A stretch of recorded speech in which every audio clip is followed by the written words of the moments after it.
नहमदुहु व नसल्ली अला रसूलिहिल करीम। टेक्सला से एक सवाल आया कि क्या दूध पीते बच्चे और बच्ची का पेशाब पाक है।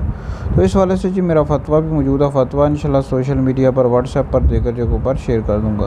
भाई दूध पीते बच्चे और बच्ची का पेशाब नापाक है। अगर आपके कपड़ों पर या आपके जिस्म पर लग गया तो कपड़ों का भी पाक करना ज़रूरी है। जिस जगह लगा है और जिस्म के जिस हिस्से पर लगा है उसका भी पाक करना ज़रूरी है।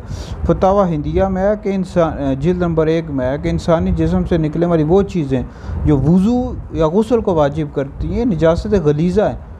इस तरह बच्चे या बच्ची का पेशाब भी निजासत गलीज़ा है, ख्वाह खाते हों या ना खाते हों।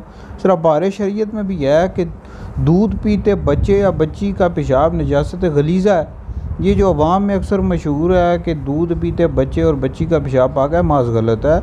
लिहाजा अगर आपके कपड़ों पर बच्चे का पेशाब लग गया, बच्ची का आपके जिस्म पर, तो पाक करना ज़रूरी है, कपड़ों को भी और जिस्म को भी।